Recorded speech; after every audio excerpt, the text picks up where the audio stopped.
जेठानी के गायब होने का राज आया देवरानियों के सामने। घर में आज तीनों नई बहुओं की मुंह दिखाई की रस्म हो रही होती है। पूरा आंगन फूलों से सजा होता है, रिश्तेदार नाच गा रहे होते हैं और चारों तरफ खुशी का माहौल होता है। नेहा इस घर की सबसे बड़ी बहू होती है। उसने अर्जुन से लव मैरिज की थी और उसका मायका साधारण परिवार से था। वहीं तीनों नई देवरानियां शिल्पा, प्रियंका और दिव्या बड़े बिजनेस परिवारों की बेटियां होती हैं। पूरे घर में सिर्फ नेहा ही एक पल भी आराम नहीं कर रही होती। वो सिर पर लंबा घूंघट डाले रसोई और आंगन के बीच भाग दौड़ कर रही होती है। उसके चेहरे पर साफ डर दिखाई दे रहा होता है, जैसे छोटी सी गलती पर भी उसे कोई सजा दे देगा। नेहा, क्या कर रही है तू? अभी तक मेहमानों के लिए खाना क्यों नहीं आया? जल्दी से प्लेट लगा कर ले आ। हाँ मम्मी जी, बस अभी लेकर आती हूँ। नेहा जल्दी जल्दी रसोई में जाकर प्लेटें सजाने लगती है। दूसरी तरफ तीनों देवरानियां उसे हैरानी से देख रही होती हैं। नेहा सिर पर लंबा घूंघट डालकर खाने से भरी प्लेटें लेकर आंगन की तरफ जा रही होती है। घूंघट इतना लंबा होता है कि उसे ठीक से रास्ता दिखाई नहीं देता। तभी उसका पैर साड़ी में उलझ जाता है। वो लड़खड़ा जाती है और उसके हाथों की सारी प्लेटें सामने खड़ी एक औरत पर गिर जाती हैं। उस औरत की सफेद रेशमी साड़ी पूरी तरह से खराब हो जाती है। पूरे आंगन में अचानक सन्नाटा छा जाता है। कर दिया ना सब कुछ खराब। घूंघट में पहले की औरतें पूरा घर संभाल लेती थी और तुमसे एक काम भी ठीक से नहीं होता। कमला देवी गुस्से में नेहा का हाथ पकड़कर उसे रसोई में खींच कर ले जाती हैं। वहां पहुंचते ही वो नेहा के गाल पर जोरदार थप्पड़ मार देती हैं। तुझे जरा भी अकल नहीं है? सबके सामने मेरी इज्जत मिट्टी में मिला दी। अब लोग क्या कहेंगे? यही ना कि कमला अपनी बहू को काबू में नहीं रख सकती। मम्मी जी, मुझसे गलती हो गई। साड़ी में मेरा पैर उलझ गया था, मैं बहुत जल्दी में थी, मुझे माफ कर दीजिए। बस एक भी शब्द नहीं, चुपचाप जाकर अपना काम कर। बाहर खड़ी तीनों देवरानियां उस औरत को समझाने की कोशिश करती हैं। आंटी जी, कोई बात नहीं, इतना बड़ा फंक्शन है, दीदी अकेले सब संभाल रही थी, छोटी मोटी गलती तो हो ही जाती है। आते ही अपनी जेठानी की तरफदारी करने लगी हो। मेरी 50,000 की साड़ी खराब कर दी है इसने। आंटी जी, इतना बड़ा फंक्शन था, ऐसी गलती किसी से भी हो सकती है। मुझे बहाने मत सुनाओ। अगर आपका नुकसान हुआ है तो हम उसकी भरपाई कर देंगे, लेकिन किसी को इतना अपमानित करना ठीक नहीं है। अपने पैसे का घमंड हमें मत दिखाओ।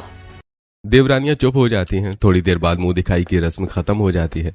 सभी मेहमान अपने अपने घर लौट जाते हैं। अगली सुबह चारों बेटे ऑफिस जाने के लिए तैयार होकर हॉल में खड़े होते हैं। तीनों नई बहुएं भी तैयार खड़ी होती हैं। मम्मी, अब शादी के सारे फंक्शन खत्म हो गए हैं, हमें ऑफिस जाना होगा। और दिव्या, प्रियंका और शिल्पा भी हमारे साथ चलेंगी। उन्होंने भी अपनी नौकरी से छुट्टी ली हुई थी। नहीं बेटा, अभी बहुएं कहीं नहीं जाएंगी। अभी रिश्तेदारों का आना जाना लगा रहेगा। लोग क्या कहेंगे अगर शादी के तुरंत बाद बहुएं नौकरी पर चली जाएंगी तो? मम्मी, हम तो बस नौकरी की वजह से कह रहे थे। नौकरी कहीं भागी नहीं जा रही है, कुछ दिन बाद ज्वाइन कर लेंगी। ठीक है मम्मी, जैसा आपको ठीक लगे। कुछ ही देर के बाद चारों बेटे अपने अपने काम के लिए दूसरे शहर निकल जाते हैं। वो महीने में सिर्फ 1-2 बार ही घर आ पाते हैं। शादी को कई दिन बीत चुके हैं। नेहा पूरे घर में हमेशा डरी सहमी रहती है। वो सिर पर लंबा घूंघट डाले चुपचाप अपना काम करती रहती है। तीनों नई देवरानियां कई बार उससे बात करने की कोशिश करती हैं, लेकिन नेहा कभी रसोई में काम का बहाना बनाकर चली जाती है तो कभी सिर्फ हाँ या ना में जवाब देकर चुप हो जाती है। दीदी आइए ना, हमारे साथ थोड़ी देर बैठिए। नहीं, अभी बहुत काम बाकी है, मम्मी जी नाराज हो जाएंगी। 2 मिनट बैठने से क्या हो जाएगा, मुझे सच में जाना होगा। इतना कहकर नेहा जल्दी से वहां से चली जाती है। तीनों देवरानियां उसे जाते हुए हैरानी से देखती रह जाती हैं। दोपहर को तीनों देवरानियां अपने कमरे में बैठकर बातें कर रही होती हैं। उनके मन में नेहा के व्यवहार को लेकर कई सवाल उठ रहे होते हैं। यार, पता नहीं दीदी को किस बात का घमंड है। हम उनके पीछे पीछे दीदी दीदी करते घूमते रहते हैं, लेकिन वो हमसे ठीक से बात ही नहीं करती। मुझे तो घमंड नहीं लगता, मुझे ऐसा लगता है जैसे दीदी बहुत डरी हुई रहती हैं। डर? भला अपने ही ससुराल में कौन इतना डरता है? अगली सुबह तीनों देवरानियां अच्छे से तैयार होकर हॉल में खड़ी होती हैं। उनके हाथों में पर्स होते हैं और वो बाजार जाने को तैयार होती हैं। मम्मी जी, हम तीनों शॉपिंग के लिए जा रहे हैं, शाम तक वापस आ जाएंगे। अरे बेटा, बाहर जाने की क्या जरूरत है? जो भी सामान चाहिए मुझे बता दो, मैं मंगवा दूंगी। मम्मी जी, कम से कम इनके साथ तो वैसा मत कीजिए जैसा आपने मेरे साथ किया था। क्या मतलब है तेरे कहने का? कमला देवी तेजी से नेहा के पास आती है। वो पीछे से उसका हाथ पकड़कर जोर से मरोड़ देती है। नेहा की कांच की चूड़ियां टूट जाती हैं और उनके टुकड़े उसके हाथ में चुभ जाते हैं। नेहा दर्द से करा उठती है, उसके हाथ से खून बहने लगता है। वो देखकर तीनों देवरानियां घबरा जाती हैं। मम्मी जी, आप क्या कर रही हैं? देखिए, दीदी के हाथ से खून निकल रहा है। तुम तीनों चुप रहो, तुम्हें कुछ नहीं पता, इसने बहुत गलत बात कही है। लेकिन मम्मी जी, दीदी ने ऐसा क्या कह दिया कि आप उनके साथ ऐसा व्यवहार कर रही हैं? तीनों देवरानियां तुरंत नेहा को कमला देवी से छुड़ाकर अपने कमरे में ले जाती हैं। कमला देवी वहीं खड़ी गुस्से से उन्हें जाते हुए देखती रहती हैं। कहीं इसने इन तीनों को सब कुछ बता तो नहीं दिया, वरना ये आज इसके लिए मेरे सामने क्यों बोलती? कमरे में पहुंचकर तीनों देवरानियां फर्स्ट एड बॉक्स निकालती हैं। वो नेहा के हाथ को साफ करके उसकी पट्टी बांधने लगती हैं। नेहा की आंखों से लगातार आंसू बह रहे होते हैं। दीदी, आखिर मम्मी जी आपके साथ ऐसा क्यों करती हैं? ये सब देखकर हमारा दिल कांप गया। मैंने मम्मी जी से गलत समय पर बात कर दी थी, इसीलिए वो नाराज हो गई। लेकिन दीदी, इतनी सी बात पर किसी के साथ ऐसा व्यवहार करना बिल्कुल गलत है। पट्टी करने के बाद तीनों नेहा को आराम करने के लिए बिस्तर पर लेटा देती हैं। नेहा आंखें बंद कर लेती है। तीनों देवरानियां कार में बैठकर बाजार की तरफ जा रही होती हैं, लेकिन उनके दिमाग में वो बात अटकी होती है। यार, मुझे अभी तक समझ नहीं आया कि मम्मी जी ने दीदी के साथ ऐसा क्यों किया। अभी हम इस घर में नए हैं, लेकिन अगर दोबारा दीदी के साथ ऐसा हुआ तो हम जरूर उनके लिए आवाज उठाएंगे। बिल्कुल, किसी भी लड़की के साथ ऐसा व्यवहार नहीं होना चाहिए। पहले सब कुछ समझते हैं, फिर सही समय आने पर दीदी का साथ देंगे। उस घर में वर्षों पुरानी परंपराएं चली आ रही होती हैं। बहुओं को हर समय लंबा घूंघट रखना पड़ता है। सास ससुर के सामने बिना घूंघट आना उन्हें इजाजत नहीं होती। पहले घर के पुरुष खाना खाते हैं, उसके बाद ही औरतों की बारी आती है। मोहन जी रोज अकेले डाइनिंग टेबल पर बैठकर खाना खाते हैं, जबकि बाकी बहुएं रसोई में इंतजार करती रहती हैं। एक दिन नेहा सुबह से बिना कुछ खाई रसोई में काम कर रही होती है। भूख से उसकी तबीयत खराब होने लगती है। मम्मी जी, मुझे बहुत जोर से भूख लगी है, क्या मैं पहले खाना खा लूं? तुझे बिल्कुल भी अकल नहीं है? इतनी सालों की परंपरा है इस घर की। पहले घर के बड़े खाना खाएंगे, उसके बाद बहुएं खाएंगी। अगले दिन दोपहर को तीनों नई देवरानियां रसोई में आती हैं। उन्हें भी भूख लगी होती है। मम्मी जी, हमें बहुत भूख लगी है, क्या हम खाना खा लें? और ये कैसा नियम है कि पापा पहले खाएं और हम सब बाद में? अरे बेटा, अगर तुम्हारा मन है तो तुम लोग पहले खाना खा लो, कोई बात नहीं। पास खड़ी नेहा ये सब देखकर हैरान रह जाती है। उसके चेहरे पर दर्द साफ दिखाई देता है। अगर मैंने इन तीनों के साथ भी नेहा जैसा व्यवहार किया तो इनके अमीर घर वाले पूरा घर सिर पर उठा लेंगे, लेकिन नेहा, उसे तो मैं हमेशा अपने काबू में ही रखूंगी। उसे कभी अपने खिलाफ बोलने नहीं दूंगी। तीनों देवरानियां कमला देवी के इस बदले हुए व्यवहार को देखकर थोड़ा हैरान होती हैं। तीज का त्योहार आ चुका होता है। घर घर बहुओं की कोथली पहुंच रही होती है। कमला देवी के घर भी चारों बहुओं के मायके से कोथली आती है। आंगन में बड़े बड़े डिब्बे रखे होते हैं। दिव्या, प्रियंका और शिल्पा के मायके से सुंदर सुंदर बनारसी साड़ियां, सोने के हार, कंगन, मिठाइयों के बड़े बड़े डिब्बे, सूखे मेवे, फल और सास ससुर के लिए भी महंगे कपड़े आए होते हैं। ऐसा लग रहा होता है जैसे घर में कोई बड़ा उत्सव मनाया जा रहा हो। अरे वाह, कितना सुंदर सोने का हार भेजा है, सच में बड़े घर की बेटियां हैं। तभी एक छोटा सा पैकेट नेहा के मायके का भी आता है। उसमें सिर्फ 2 डिब्बे मिठाई के और कमला देवी के लिए एक साधारण सूती साड़ी होती है। कमला देवी जैसे ही साड़ी खोलती हैं, उनका चेहरा गुस्से से लाल हो जाता है। वो साड़ी को गुस्से में जमीन पर फेंक देती हैं। देख, तेरे घर से कैसी कोथली आई है, क्या मैं ऐसी साड़ी पहनने के लायक हूँ? नेहा की आंखें भर आती हैं। वो झुककर साड़ी उठाती है और उसे झाड़ने लगती है। मम्मी जी, मेरे परिवार वालों ने ये बड़े प्यार से भेजी है। उनकी हैसियत बस इतनी ही है, लेकिन उनका सम्मान तो मत ठुकराइए। अच्छा, अब तू मुझे जवाब भी देगी? मम्मी जी, आपको ऐसा बिल्कुल नहीं करना चाहिए। कोई भी तोहफा छोटा या बड़ा नहीं होता। हर परिवार अपनी हैसियत के अनुसार ही बेटी को सामान देता है। हाँ मम्मी जी, किसी के प्यार की कीमत सामान से नहीं लगानी चाहिए। अरे बेटा, मैं तुम लोगों से थोड़ी कुछ कह रही हूँ, मैं तो सिर्फ नेहा को समझा रही थी। तुम्हारे घर वालों ने तो मेरे लिए कितना सुंदर हार और कितनी अच्छी साड़ियाँ भेजी हैं। तीनों देवरानियां एक दूसरे की तरफ देखकर चुप हो जाती हैं। दीदी, ये आपकी कोथली है, इसे संभाल कर रख लीजिए। तुम तीनों का बहुत बहुत धन्यवाद। नेहा अपनी कोथली का सामान उठाकर चुपचाप अपने कमरे में चली जाती है। उसकी आंखों से आंसू बहने लगते हैं। पता नहीं मेरे साथ ही ऐसा क्यों होता है। अगर मेरे परिवार वाले गरीब हैं तो क्या किसी को भी उन्हें अपमानित करने का हक मिल जाता है? अगली सुबह कमला देवी मोहल्ले के बाहर कुछ औरतों के साथ खड़ी बातें कर रही होती हैं। कमला जी, आपकी बड़ी बहू तो अब आपकी बिल्कुल बात नहीं मानती और सुना है छोटी बहुएं भी उसका साथ देने लगी है। लगता है नेहा ने तीनों को घर की सारी बातें बता दी हैं, तभी तो अब उनके भी पर निकलने लगे। कुछ कीजिए कमला जी, न दहेज में कुछ लेकर आई है और अब छोटी बहू को भी अपने साथ मिला रही है। अरे नहीं नहीं, मैंने अपनी सारी बहुओं को कंट्रोल में रखा है। तीनों नई बहुओं को भी जल्दी ही इस घर के नियम समझ में आ जाएंगे और नेहा, उसकी तो मैं ऐसी आदत छुड़ाऊंगी कि वो जुबान चलाना ही भूल जाएगी। इतना कहकर कमला देवी गुस्से में वहां से चली जाती हैं। उनके जाते ही बाकी औरतें एक दूसरे को देखकर हंसने लगती हैं। बातें तो बहुत बड़ी बड़ी करती हैं, लेकिन लगता है अब इनकी चलने वाली नहीं है। रात को पूरा घर सो चुका होता है। कमला देवी अपने कमरे की खिड़की के पास खड़ी बाहर अंधेरे में देख रही होती है। इस घर की पकड़ धीरे धीरे मेरे हाथ से निकलती जा रही है। पहले नेहा अकेली थी इसीलिए चुप रहती थी, लेकिन अब तीनों बहुएं उसके साथ खड़ी होने लगी। अगर ये चारों बहुएं एक हो गई तो कल को यही घर की मालकिन बन जाएगी। कोई मेरी बात नहीं सुनेगा, सब मेरी इज्जत करना छोड़ देंगे। मैं इस घर में बेकार होकर रह जाऊंगी। नहीं, मैं ऐसा कभी नहीं होने दूंगी। मुझे इस घर का अनुशासन हर हाल में बनाए रखना होगा, वरना एक दिन ये बहुएं मेरी हर बात का विरोध करेंगी। कमला देवी गलत सोचती रहती है। अगली सुबह पूरा परिवार उठता है, लेकिन नेहा कहीं दिखाई नहीं देती। उसका कमरा खुला होता है। एक दिन, फिर 2 दिन, देखते देखते 4 दिन बीत जाते हैं। पूरे घर में अजीब सी शांति होती है। कमला देवी भी इन दिनों तीनों देवरानियों से बहुत मीठी मीठी बातें कर रही होती हैं। मम्मी जी, दीदी कहाँ चली गई? कई दिन हो गए वो कहीं दिखाई नहीं दे रही। अरे बेटा, वो अपने मायके गई है। उसकी मम्मी की तबीयत थोड़ी खराब थी इसीलिए वहीं चली गई। अच्छा कोई बात नहीं, वैसे भी वो अपने माँ बाप की इकलौती बेटी है, ऐसे समय में उनका साथ देना जरूरी है। हाँ बेटा, कुछ दिन में वापस आ जाएगी। आखिर नेहा अचानक कहाँ गायब हो गई? क्या तीनों देवरानियां उसके गायब होने का असली राज जान पाएंगी? समय तेजी से बीतने लगता है। देखते ही देखते लगभग 1 महीना होने वाला होता है, लेकिन नेहा का कोई पता नहीं होता। तीनों देवरानियों के मन में अब धीरे धीरे शक पैदा होने लगता है। यार, मुझे कुछ ठीक नहीं लग रहा। हाँ, दीदी तो कहती थी कि उनका मायके जाने का कभी मन ही नहीं करता, फिर इस बार इतना लंबा कैसे रुक गई?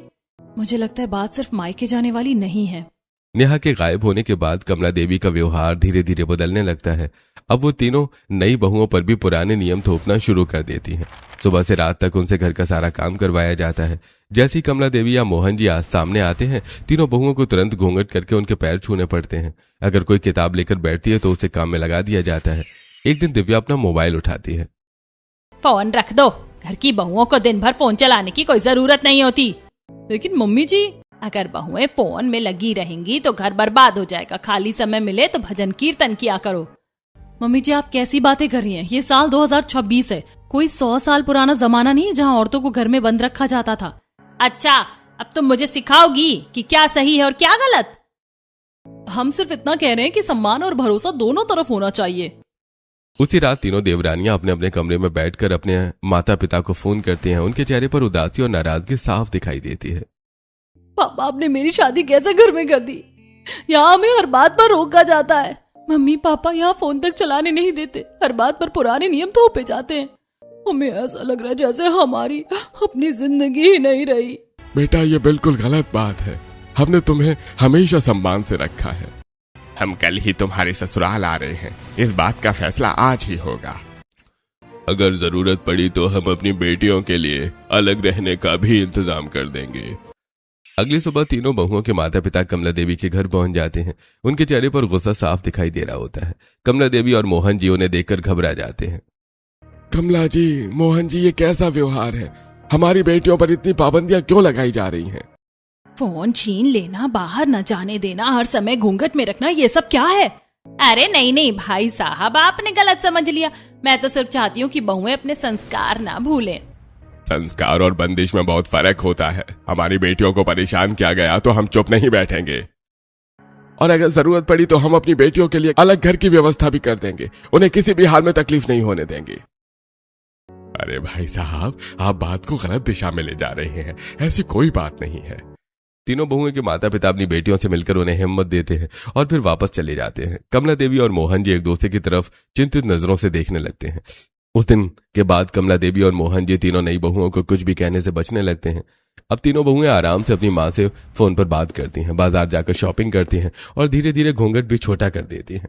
कमला देवी बाहर से तो चुप रहती हैं, लेकिन अंदर ही अंदर गुस्से से जल रही होती हैं। ये सब उसी नेहा की वजह से हुआ है। अगर उसने इन लोगों को कुछ नहीं बताया होता तो आज इनके इतने पर नहीं निकलते। मुझे भी यही लगता है। नेहा ने जरूर इन्हें हमारे खिलाफ भड़का दिया होगा। अगले दिन तीनों देवरानियां बाजार में सब्जियां खरीद रही होती हैं। तभी उन्होंने सामने नेहा की मम्मी भी सब्जियां खरीदती हुई दिखाई देती हैं। तीनों तुरंत उनके पास जाती हैं और झुककर उनके पैर छूती हैं। नमस्ते आंटी जी, आप कैसी हैं? अब आपकी तबीयत कैसी है? अरे बेटा, मैं बिल्कुल ठीक हूँ। मेरी तबीयत को क्या हुआ? आंटी जी, अब आपकी तबीयत ठीक हो गई है तो दीदी को भी घर भेज दीजिए। कब तक उन्हें अपने पास रखोगी? बेटा, नेहा तो तुम्हारे घर पर ही है ना। तुम मुझसे ऐसा क्यों पूछ रही हो? तीनों देवरानियां एक दूसरे की तरफ देखने लगती हैं। उन्हें समझ नहीं आता कि अब क्या जवाब दे। हाँ, आंटी जी हम तो बस मजाक कर रहे थे। अरे बेटा ऐसे मजाक मत किया करो। वैसे नेहा कैसी है? बहुत दिनों से उससे बात भी नहीं हुई। करीब 1.5 महीने पहले उसका फोन आया था, तब बता रही थी कि उसे थोड़ा बुखार है। जी आंटी वो बिल्कुल ठीक है, आप बिल्कुल चिंता मत कीजिए।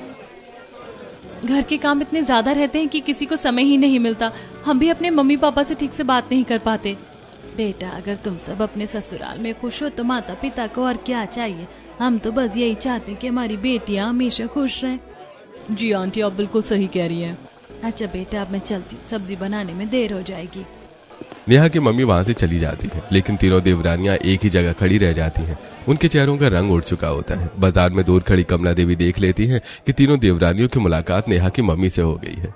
शाम को तीनों बहुएं उनके सामने आकर खड़ी हो जाती हैं। मम्मी जी आप तो कह रही थी कि दीदी अपने मायके गई हुई है, लेकिन आंटी जी ने बताया कि दीदी वहाँ कभी पहुंची ही नहीं।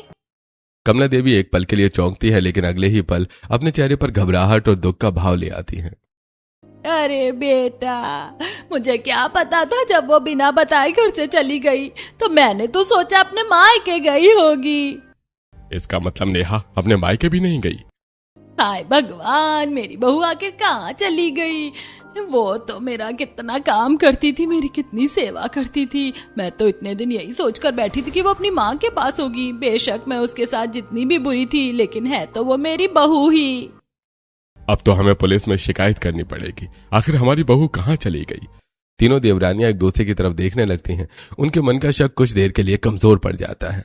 इसका मतलब मम्मी पापा को सच में कुछ पता नहीं था। शायद हम ही बेवजह इन पर शक कर रहे थे। पापा जी अब हम सब मिलकर दीदी को ढूंढेंगे। नेहा के गायब होने की खबर सुनते ही कमला देवी चारों बेटों को फोन करती हैं। दूसरी तरफ सभी बेटे अपने अपने शहरों में काम कर रहे होते हैं। बेटा पता नहीं नेहा कहाँ चली गई। हमें तो लगा था वो अपने मायके गई है, लेकिन वहां भी नहीं पहुंची। क्या नेहा गायब हो गई? ये कैसे हो सकता है? हम तो सबको आप लोगों के भरोसे छोड़कर गए थे। हम कल ही घर पहुंच रहे हैं। अगले दिन चारों बेटे घर पहुंच जाते हैं। पूरे मोहल्ले में नेहा को ढूंढने की चर्चा शुरू हो जाती है। हर कोई अलग अलग जगह उसकी तलाश कर रहा होता है। दूसरी तरफ तीनों देवरानियां रोज रात को सोने से पहले दूध पीती हैं, लेकिन पिछले कई दिनों से सुबह उठते ही उनके सिर में तेज दर्द होने लगा होता है। उस दिन भी तीनों सिर पकड़कर बैठी होती हैं। आज से पहले तो कभी ऐसा नहीं हुआ। पता नहीं सुबह उठते ही इतना तेज सिर दर्द क्यों होने लगा। हाँ और मैं भी आजकल बहुत देर तक सोती रहती हूँ। पहले तो सुबह 6 बजे ही आँख खुल जाती थी। मुझे भी कुछ अजीब लग रहा है। दूसरी ओर एक पुराना बंद कमरा दिखाई देता है। कमरे में एक बेड पर नेहा बंधी होती है। उसके हाथ बंधे होते हैं और वहां अंधेरा होता है। 3-4 बदमाश उसके आसपास खड़े होते हैं। नेहा डरी हुई लगातार रो रही होती है। जब तक हमें तेरे घर वालों से पैसा नहीं मिलेगा तब तक तुझे यहाँ से कोई नहीं ले जा सकता। प्लीज मुझे जाने दो। अरे जितना रोना है रो ले, यहाँ तेरी आवाज सुनने वाला कोई नहीं है। नेहा डर के मारे कांप रही होती है। उसकी आंखों से लगातार आंसू बह रहे होते हैं। उसी रात दिव्या के कमरे में दूध का गिलास साइड टेबल पर रखा होता है। अचानक उसका हाथ लगने से पूरा दूध नीचे गिर जाता है। अरे सारा दूध गिर गया। दिव्या दोबारा दूध लेने नीचे रसोई में जाती है। तभी वो देखती है कि कमला देवी और मोहन जी घर का मुख्य दरवाजा खोलकर बाहर जा रहे हैं। इतनी रात को ये दोनों कहाँ जा रहे हैं? वो चुपचाप उनका पीछा करने लगती है। तभी कमला देवी और मोहन जी को आहट महसूस होती है। दोनों तुरंत सामान्य व्यवहार करने लगते हैं। सड़क किनारे एक महिला अपनी छोटी सी दुकान समेट रही होती है। बहन जी आपने इस लड़की को कहीं देखा है क्या? ऐसा अगर कहीं दिखाई दे तो हमें जरूर बताइएगा। दूर खड़ी दिव्या ये सब देखती रहती है। मैं तो बेवजह इन पर शक कर रही थी। ये तो सच में दीदी को ढूंढ रहे हैं। अगली सुबह तीनों देवरानियां फिर सिर पकड़कर बैठी होती हैं। तभी दिव्या को पिछली रात याद आती है कि उसने दूध नहीं पिया था। अरे मैंने तो कल रात दूध नहीं पिया था। आज मेरे सिर में दर्द भी नहीं है। सच मेरे तो अभी भी दर्द हो रहा है। आज रात मैं भी दूध नहीं पीऊंगी, देखते हैं क्या होता है। उस रात तीनों देवरानियां जानबूझकर दूध नहीं पीती। अगली सुबह तीनों बिल्कुल ताजगी के साथ उठती हैं। किसी के सिर में दर्द नहीं होता। देखा आज तो बिल्कुल सिर दर्द नहीं हुआ। इसका मतलब परेशानी दूध में ही है। पहले तो लगा था दूध में मिलावट होगी, लेकिन अब मामला कुछ और लग रहा है। तीनों उसी दिन डॉक्टर के पास जांच कराने जाती हैं और सारी बात बताती हैं। आपने सही समय पर जांच करवाई। आपके दूध में नींद की गोली मिलाई जाती थी जो किसी व्यक्ति को गहरी नींद में सुला सकती है। क्या मतलब कोई हमें जानबूझकर ये दवा दे रहा था? ऐसा ही लगता है। अब से ये दूध बिल्कुल मत पीजिए और सावधान रहिए। डॉक्टर की बात सुनकर तीनों देवरानियों के पैरों तले जमीन खिसक जाती है। अब उन्हें यकीन हो जाता है कि घर में कोई ऐसा है जो हर रात उन्हें गहरी नींद में सुलाना चाहता है।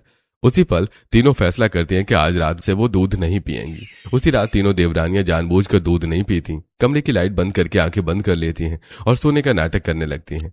आधी रात होते ही कमला देवी और मोहन जी धीरे धीरे उनके कमरों में झांक कर देखते हैं। तीनों बहुओं को सोता हुआ समझकर दोनों राहत की सांस लेते हैं और चुपचाप घर के पिछले हिस्से की तरफ बढ़ जाते हैं। लगता है आज भी तीनों गहरी नींद में सो गई हैं। जल्दी करो, देर मत करो। उनके बाहर निकलते ही तीनों देवरानियां भी दबे पांव उनके पीछे चल देती हैं। कमला देवी स्टोर रूम का फर्श हटाती हैं, नीचे जाने वाली सीढ़ियां दिखाई देती हैं। दोनों तहखाने में उतर जाते हैं। तीनों देवरानियां सीढ़ियों के पास छिपकर नीचे झांकती हैं। तहखाने के अंदर एक पुराना कमरा बना होता है।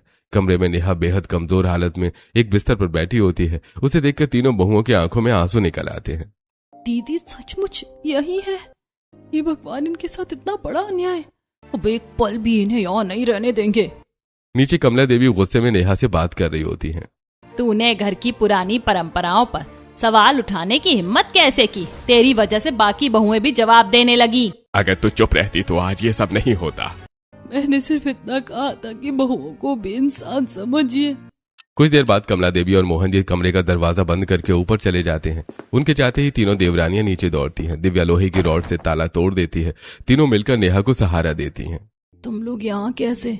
दीदी अब कुछ मत बोलिए, हम आपको यहाँ से निकालने आए हैं। आज के बाद कोई आपको यहाँ कैद नहीं रख पाएगा। पहले आपको सुरक्षित जगह ले चलते हैं। तीनों बहुएं नेहा को पिछला दरवाजा खोलकर चुपचाप बाहर निकालती हैं और रात में ही उसे उसके मायके पहुंचा देती हैं। अगली सुबह नाश्ते की मेज पर दिव्या फोन पर ऊंची आवाज में बात करने का नाटक करती है। क्या जेठानी जी मिल गई? अच्छा, हम अभी आते हैं। ये सुनते ही कमला देवी और मोहन जी के चेहरों का रंग उठ जाता है। कहीं नेहा ने सब सच तो नहीं बता दिया? चलो अभी तहखाने में चलते हैं। दोनों भागते हुए तहखाने में पहुंचते हैं। दरवाजा खुला होता है और कमरा खाली पड़ा होता है। तभी पीछे से आवाज आती है। क्या हुआ मम्मी जी, दीदी नहीं मिली? बेटा हम तो उसे ढूंढने आए थे। ढूंढने या फिर दोबारा कैद करने या फिर मौत के घाट उतारने? आपकी सारी सच्चाई अब हमारे सामने आ चुकी है। उसी समय बाहर गाड़ियों के रुकने की आवाज आती है। चारों बेटे और नेहा के माता पिता घर के अंदर आते हैं। कुछ ही पल बाद दिव्या, प्रियंका और शिल्पा सहारा देकर नेहा को ड्राइंग रूम में लेकर आती है। नेहा बहुत कमजोर दिखाई दे रही थी। उसे धीरे से सोफे पर बिठाया जाता है। बेटा तेरी ये हालत कैसे हो गई? नेहा, ये सब किसने किया? मैं अभी उसका खून करता हूँ। भैया जवाब इनसे पूछिए। इन्होंने ही दीदी को इतने दिन से कैद किया हुआ था और सबके सामने नाटक किया उन्हें ढूंढने का। कमरे में सन्नाटा छा जाता है। मेरी गलती सिर्फ इतनी थी कि मैंने कहा था कि घर की बहुओं को सम्मान और अपने फैसले लेने का अधिकार मिलना चाहिए। बेटा तूने हमें पहले क्यों नहीं बताया? हम लोग साधारण परिवार से हैं। मैं नहीं चाहती थी कि आप लोग मेरी वजह से और परेशान हो। सब कुछ बताना शुरू करती है। एक दिन नेहा घर में काम कर रही होती है। पीछे से कमला आकर उसके मुंह पर बेहोशी वाला रुमाल लगा देती है। नेहा बेहोश होकर नीचे गिर जाती है। उन दोनों ने घर के नीचे खुफिया बेसमेंट बना रखा होता है जिसमें जाकर वो नेहा को बंद कर देते हैं। नेहा को एक बेड पर बांध देते हैं और उसको रोज शॉक दिया जाता है। हर रोज उसके शॉक लगाकर करंट बढ़ा दिया जाता है। तूने ही उन तीनों को छूट दी है। तूने हमारे घर की परंपरा तोड़ने की कोशिश करी है। उनके माँ बाप आए थे, उन्होंने हमें बहुत सुनाया, लेकिन अब हम तुझे नहीं छोड़ेंगे। अरे सही कर रही हो, और ज्यादा बढ़ा दो। नेहा रोती बिलखती है। उसकी आवाज सुनने वाला कोई नहीं होता है। उस पर खूब अत्याचार होता है। वो लोग उसकी हालत बद से बदतर कर देते हैं। अगले दिन तेरे माँ बाप ने दहेज में भी कुछ नहीं दिया और तू जुबान भी इतना चलाती है। वो हर रोज उसके साथ ऐसे ही करते हैं। रोज शौक और अलग अलग तरीकों से उस पर अत्याचार करते हैं। अर्जुन तो मुझसे बहुत प्यार करते, लेकिन इनके माँ बाप ने पीठ पीछे क्या क्या कर रहे हैं ये सिर्फ मैं ही जानती हूँ। आंटी जी, इन्होंने हमारे साथ भी ऐसे ही अपनी परंपरा पालन करने के लिए जबरदस्ती करी, लेकिन हम अपने हक के लिए आवाज उठाए और हमने अपने मम्मी पापा को बताया। ये दोनों बहुत ज्यादा लालची हैं। हमारा परिवार अमीर है, इस वजह से इन्होंने हमें कुछ नहीं कहा और हर चीज की आजादी भी दी, लेकिन दीदी को बहुत ज्यादा मारा पीटा और हमारे सामने ही उनके साथ बहुत गलत करते थे। हमें तो लगा था ये लोग धीरे धीरे सुधर जाएंगे, और इन्होंने नाटक भी ऐसा ही करा कि जैसे ये भी दीदी की कितनी परवाह करते हो। पापा मम्मी, आपने हमारे भरोसे को तोड़ दिया। पापा आपने ऐसा क्यों करा?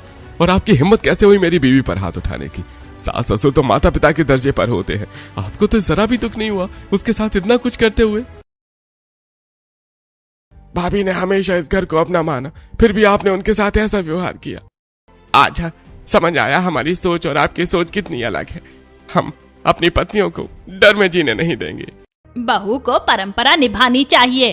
परंपरा अगर किसी का सम्मान छीन ले तो उसे बदलना ही सही होता है। मुझे तो लगता था आप दुनिया के सबसे अच्छे माँ बाप हो, लेकिन आप लोगों का ऐसा रूप देखकर मैं तो आपको कभी अपने माँ बाप बोलने के लायक भी नहीं बेचूंगा। हमने ऐसा कुछ भी गलत नहीं किया, जिसे जाना है जाओ। चारों भाई अपना अपना सामान उठाते हैं और तीनों देवरानियां नेहा का बैग भी लेकर आती हैं। दीदी अब चलिए, अब आपको डर कर जीने की जरूरत नहीं। लेकिन मम्मी पापा अकेले रह जाएंगे। अब तुम्हारी सुरक्षा और सम्मान सबसे पहले है। चारों बेटे अपनी पत्नियों के साथ घर से बाहर निकल जाते हैं। कमला देवी और मोहन जी को अब भी अपनी गलती का एहसास नहीं होता। कुछ महीने बीत चुके होते हैं। चारों बेटे अपनी अपनी पत्नियों के साथ अलग अलग घर में खुशी खुशी रह रहे होते हैं। इधर कमला देवी और मोहन जी अपने पुराने घर में अकेले रह जाते हैं, लेकिन दोनों के स्वभाव में अभी भी कोई बदलाव नहीं आया होता। उन्हें अब भी लगता है कि उन्होंने जो किया वो घर की परंपराओं के लिए सही था। तभी एक सुबह अचानक मोहन जी के सीने में तेज दर्द उठता है और वो जमीन पर गिर पड़ते हैं। अरे सुनिए, क्या हुआ आपको? आंखें खोलिए। कमला देवी घबराकर घर से बाहर दौड़ती हैं। कोई है, मेरे पति को बचा लो। मेरे बेटे मेरे साथ नहीं रहते, कोई अस्पताल ले चलो इन्हें। पड़ोसी तुरंत दौड़कर आते हैं और मोहन जी को अस्पताल पहुंचाते हैं। अस्पताल में डॉक्टर जांच करने के बाद चारों बेटों को फोन करते हैं। कुछ देर बाद चारों भाई वीडियो कॉल पर जुड़े होते हैं। देखिए, आपके पिताजी को हार्ट अटैक आया है। अब उन्हें काफी समय तक देखभाल की जरूरत होगी। आप लोग जल्द अस्पताल पहुंचिए। चारों बेटे ये बात अपनी अपनी पत्नियों को बताते हैं। मैं वहां नहीं जाऊंगी। जिन्होंने दीदी के साथ इतना गलत किया उनके साथ मैं नहीं रह सकती। अगर हम कमजोर होते तो हमारे साथ भी वही होता। मुझे माफ कर दीजिए, लेकिन मैं उस घर में वापस नहीं जाऊंगी। तीनों देवरानियां साफ मना कर देती हैं। नेहा वहां आती है। वो बुरी बात सुन चुकी होती है। तुम्हें कहीं जाने की जरूरत नहीं है। जो तुम्हारे साथ उन्होंने किया है वो मैं कभी नहीं भूल सकता। ये उनके कर्मों का फल है। ऐसा मत कहिए। उन्होंने मेरे साथ चाहे जैसा भी व्यवहार किया हो, लेकिन मेरे लिए वो आज भी बड़े हैं।